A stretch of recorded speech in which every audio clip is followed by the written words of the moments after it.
In the heart of Africa lay the village of Nkokaniru, a place of untamed beauty with lush forests, winding rivers, and fertile lands. Despite its natural splendor, Nkokaniru was shrouded in darkness. The villagers lived without modern amenities like good roads, electricity, and potable drinking water. This stagnation was attributed to the malevolent spirit of an ancient witch, Njamans, who had cast a powerful curse on the village long ago. Mokombo, a courageous young hunter of 20 years, was determined to break this curse. He was known for his bravery and skill, having hunted and defeated many wild animals that threatened his village.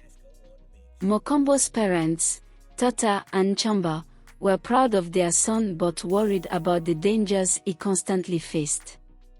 The village elders often told tales of Njamans and her dark powers.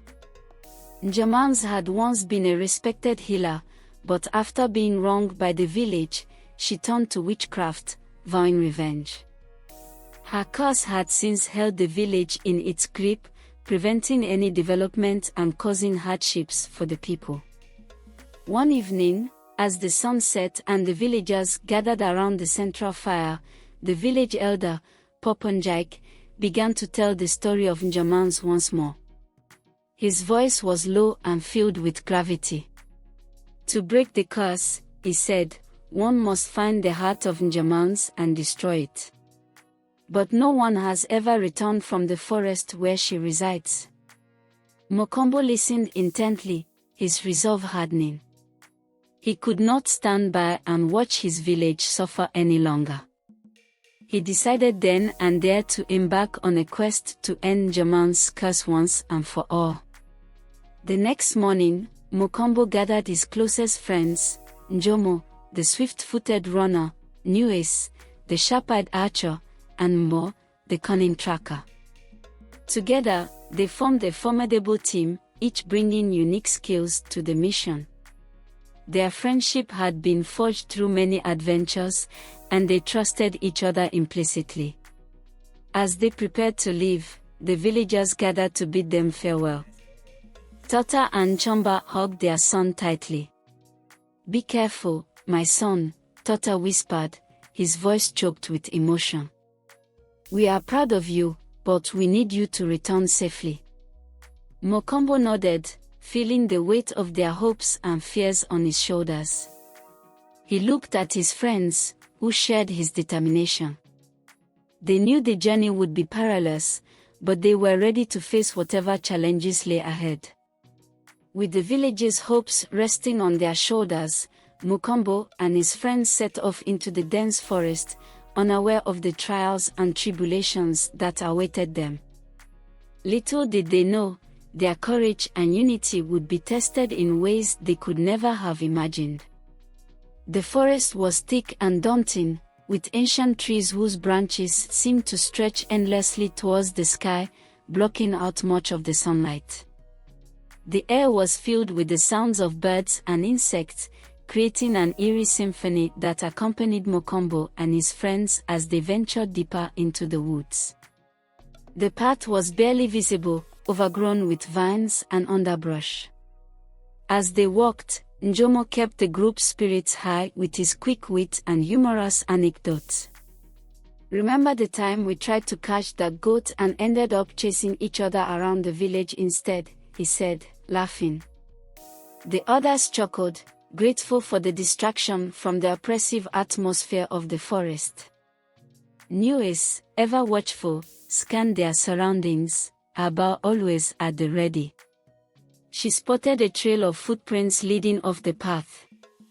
"These look fresh," she said, pointing them out to the group. "We should follow them. They might lead us to something useful."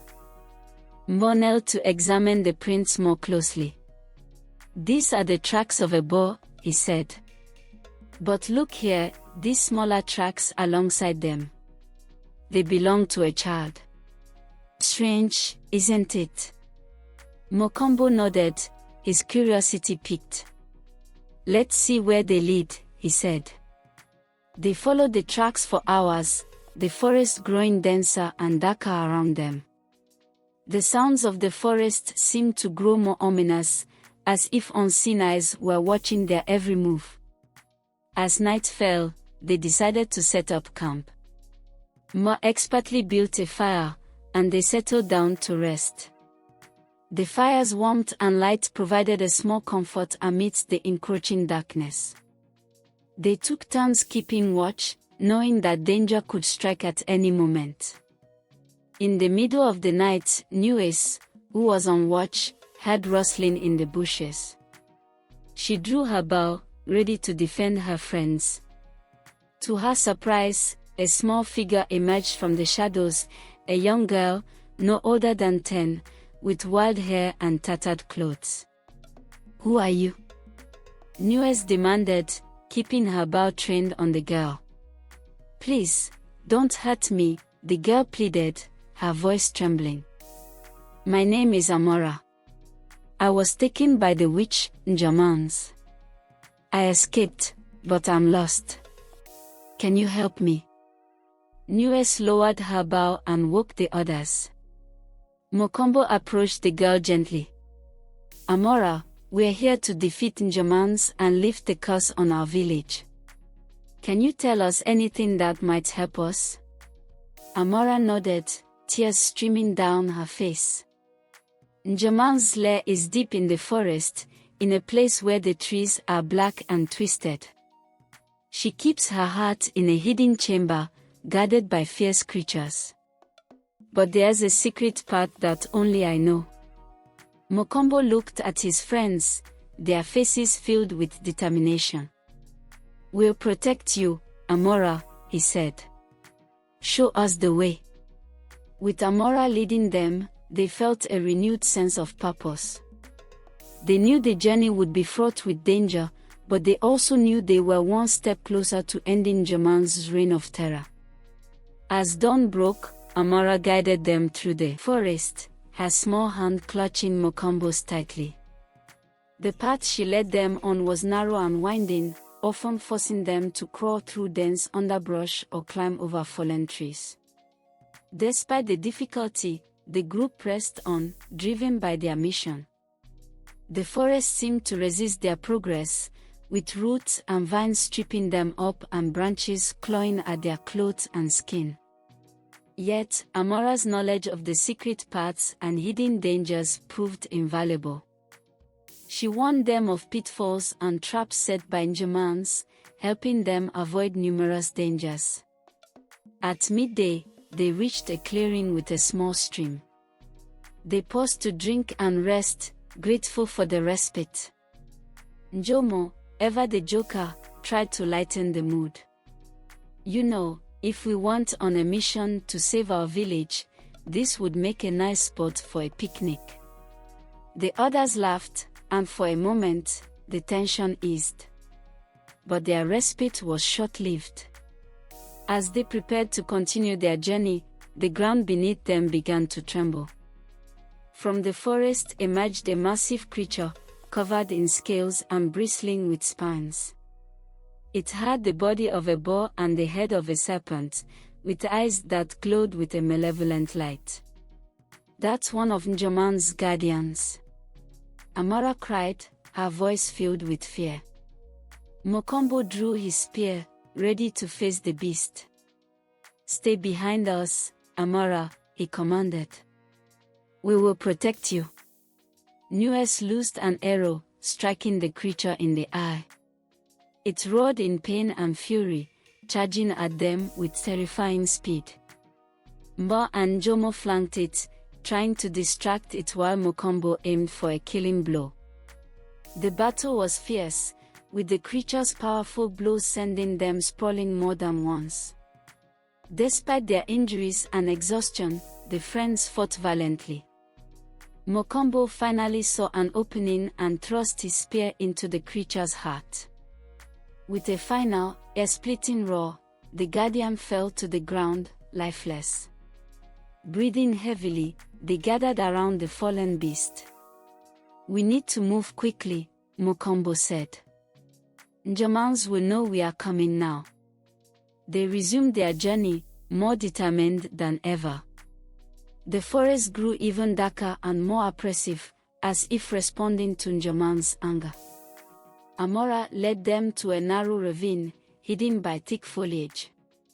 "This is the way," she said, her voice barely a whisper. As they navigated the treacherous path, they encountered more of Njoman's guardians, each more fearsome than the last. They faced giant spiders with venomous fangs, shadowy creatures that moved with unnatural speed, and monstrous birds with razor-sharp talons. Each battle tested their strength and resolve, leaving them battered and weary. But through it all, they remained united, drawing strength from their friendship and shared purpose. They knew that the fate of their village rested on their shoulders, and they refused to give up. Finally, after days of relentless struggle, they reached the heart of the forest. Before them stood a massive tree, its twisted branches and blackened bark a testament to Njoman's dark power. At the base of the tree was an entrance, leading into the depths of her lair. Mokombo turned to his friends, their faces lit by the flickering light of their torches. "This is it," he said. "No matter what happens, we will end this curse and save our village." With steely determination, they stepped into the darkness, ready to face the final challenge that awaited them.